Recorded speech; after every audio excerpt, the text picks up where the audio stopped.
नाजरीन, मोहम्मद हसनैन पाकिस्तान का एक और उभरता हुआ सितारा जिसने जाकर के बीबीएल में जिसको आप कहते हैं कि एक हलचल मचा दी थी और दुनिया क्रिकेट की नजरें मोहम्मद हसनैन पर आ गई थी। उनकी स्पीड को लेकर के बार बार हर जगह पे बात हो रही थी। अब ऐसा लगता है कि उनकी किस्मत के सितारे गर्दिश में आ गए हैं, बड़ी मुश्किल में फंस गए हैं मोहम्मद हसनैन। और अब कैसे निकल पाएंगे वो इस मुश्किल से? क्या वो अब पाकिस्तान सुपर लीग खेल पाएंगे या नहीं खेल पाएंगे? यार यूनुस कोच रहा है भाई पाकिस्तान का। ये कैसे हो सकता है यार? मैं हैरान हूं कि पाकिस्तान में किसी ने रिपोर्ट नहीं किया उसको 2018 से वो सरप्राइज के तौर पर घूम रहा है, बीच बीच में खेल रहा है। हाँ। यानी मैं फिर आप लोग कहेंगे कुछ लोग कि यार हम पीसीबी को खामाखाई कुछ बोलते हैं। हाँ। यार मतलब आप इतने कमजोर हो कि आप किसी की लीग को 4 चांद लगाने के लिए गए हो और वहां 4 चांद लगा रहा है वो बच्चा, तो उससे खेला नहीं गया तो उसने कह दिया चेकिंग करता है कहीं। तो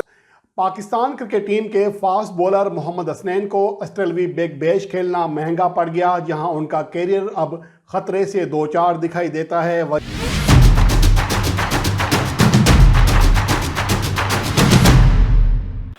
जय हिंद दोस्तों, मैं हूं कीर्ति और इस वीडियो में हम देखने वाले हैं कि पाकिस्तान के तेज गेंदबाज मोहम्मद हसनैन को बीबीएल में उनकी बॉलिंग एक्शन को लेकर रिपोर्ट कर दी गई थी। अब उनकी बॉलिंग एक्शन को लेकर उनको टेस्टिंग देना पड़ेगा लैबोरेटरी में, तब जाकर उनको, अगर वो सक्सेस हुए टेस्टिंग में, तब जाके वो बॉलिंग कर पाएंगे या तो नहीं कर पाएंगे।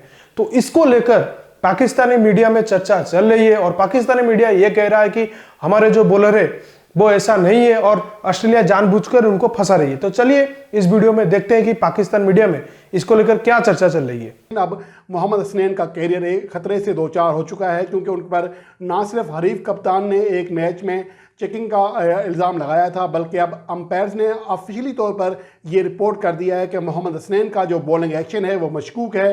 अब इसके हवाले से उनको बायोमैकेनिक लैब से गुजरना पड़ेगा पाकिस्तान आकर। अब देखना यह है कि मोहम्मद हसनैन का बॉलिंग एक्शन क्लियर होता है या नहीं होता।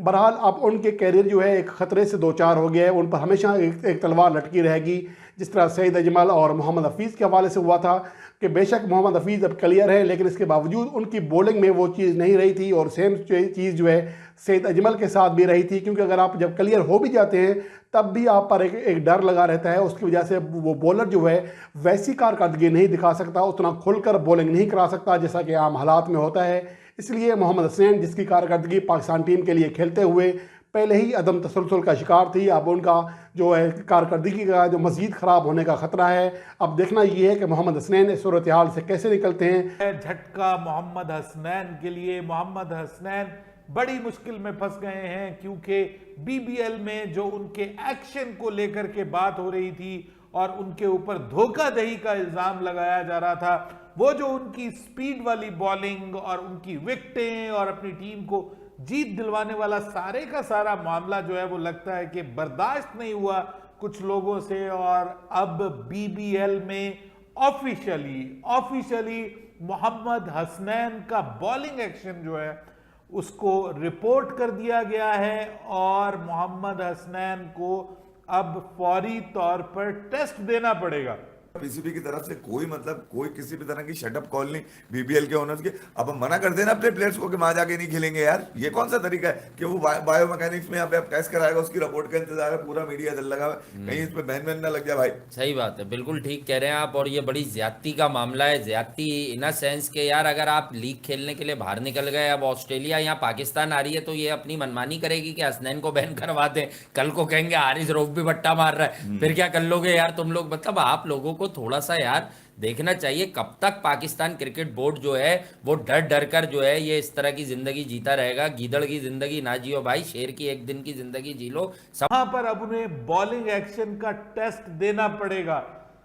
अच्छा, अब ये चीज बहुत बार पाकिस्तान के खिलाड़ियों के साथ ही होती है, और पाकिस्तान के खिलाड़ियों के साथ क्यों होती है, और क्या ये वाकई वो जिसको आप कहते हैं चेकिंग करते थे, और या फिर ये जो उनकी अच्छी बॉलिंग जो है वो हजम नहीं हो पाई। ये तो अब इसका नतीजा तो अब जो टेस्ट होगा उसी के अंदर पता चलेगा कि वो वाकई ये काम करते हैं, थ्रो करते हैं या नहीं करते। क्योंकि एक मैच के अंदर जो है वो जब दूसरी टीम जो थी, अब मुझे याद नहीं वो कौन सी टीम, उसके कप्तान बार बार ये कह रहे थे, जब ये इन्होंने उसको बाउंसर मारा था मोहम्मद हसनैन ने, तो उन्होंने स्टंप माइक में सुना गया उनकी जानिब से कि जिसमें उन्होंने कहा था कि nice throw mate, nice throw, कि तुमने थ्रो किया है, ये तुमने बॉल नहीं की।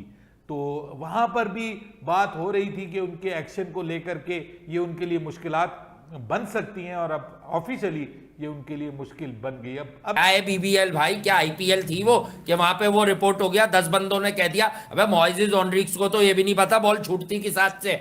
नहीं हसनैन बेचारा 4 साल से पाकिस्तान क्रिकेट बोर्ड के अंडर अम्ब्रेला काम कर रहा था, आपने लाखों करोड़ों रुपए दे दिए उन कोचेस को, उन लोगों ने कभी रिपोर्ट नहीं किया। 1-2% का खिलाड़ी जिसकी मतलब क्रिकेट की वर्ल्ड क्रिकेट में कोई पहचान नहीं है, इसकी क्रिकेट में पहचान नहीं है। मैं अभी बताया कि इसको तो बंद कर देते हैं, ये जारवो टाइप का प्लेयर है भाई, और कुछ भी नहीं है। मतलब ये रंग में भंग डालने वाले लोग हैं। पाकिस्तान क्रिकेट को डेंट कौन लोग पहुंचाते हैं यार। आप 4 चांद लगा रहे हैं, आपकी लीग को कोई नहीं पूछ रहा। हसनैन जाके डेब्यू करता है, वहां पे विकेटें ले लेता है, आप लोगों की आंखें खुलती हैं, भाई 4 साल से खेल रहा है। पाकिस्तान क्रिकेट बोर्ड अपने प्लेयर्स को अगर प्रोटेक्ट नहीं करेगा तो प्लेयर्स तो इस तरह से आगे बात करेंगे। सईद अजमल कह रहा है कि मेरा क्या कसूर है, भाई मेरा क्या कसूर है, मर्द का काम होता है अपनी औरत को प्रोटेक्ट करना। तो रमीज भाई कर क्या रहे हैं मुझे समझ में नहीं आया। आपने कैश अवार्ड में फवाद आलम और जिस तरह से फवाद और आबिद को आपने इग्नोर किया है ना भाई, उसी तरह आपने हसनैन को भी इग्नोर कर दिया। उम्मीद है कि उनका जो क्वेश्चन है वो क्लियर हो जाएगा। यहाँ ये बात भी हैरान कौन है, वो कई पाकिस्तान सुपर लीग के सीजन खेल चुके हैं, पाकिस्तान के लिए इंटरनेशनल मैचेस खेल चुके हैं, लेकिन इसके बावजूद कभी भी उनके एक्शन के हवाले से कभी भी कोई बात नहीं हुई। लेकिन बिग बैश में हैरानकुन तौर पर मोहम्मद हसनैन के एक्शन को हिट किया गया, उसको टारगेट किया गया है। हालांकि ये बात इंतहाई हैरानकुन है। अब देखना ये है कि आईसीसी इस हवाले से क्या फैसला करता है जब उनकी बायोमेकेनिक रिपोर्ट आती है। अगर उनकी रिपोर्ट सही आती है तो इसका मतलब ये है कि बिग बैश में उनके साथ इम्तियाजी रवैया अख्तियार किया गया है, क्योंकि जो मोहम्मद हसनैन का बॉलिंग एक्शन है उसमें बज़ाहिर कोई खामी दिखाई नहीं देती। बिल्कुल सीधे एक्शन के मालिक हैं मोहम्मद हसनैन, लेकिन इसके बावजूद उनका जो एक्शन है वो रिपोर्ट हुआ है। अब देखना ये है कि इस हवाले से आगे आने वाले दिनों में क्या होता है कि उनका एक्शन क्लियर हो पाता है या नहीं हो पाता। इसके क्या सर्कमस्टांसेस हो सकते हैं, क्या भुगतना पड़ सकता है मोहम्मद हसनैन को। देखिए, अगर तो मोहम्मद हसनैन का एक्शन क्लियर हो गया तो फिर तो कोई मसला नहीं है। अगर वो उनका टेस्ट क्लियर हो जाता है एक्शन का तो फिर तो कोई प्रॉब्लम नहीं है। लेकिन अगर जो लेबॉर्ट्री है उसके टेस्ट में उनके एक्शन को गैर कानूनी करार दे दिया जाता है तो फिर मोहम्मद हसनैन जो पहले ही बड़ी मुश्किल में थे, अभी जाके उनके कैरियर में कोई ठंडी हवा आई है, ठंडी हवा का झोंका उनको मिला जब वो बिग बैश में जाके उन्होंने परफॉर्म किया, वरना पाकिस्तान में तो उनकी परफॉर्मेंस इतनी अच्छी नहीं थी। तो अब उनके लिए जो है वो मजीद मुश्किल की खबर है। अगर वो उनका एक्शन जो है वो गलत साबित हो जाता है तो उन पे 6 महीने से लेकर 1 साल तक की पाबंदी लग सकती है। और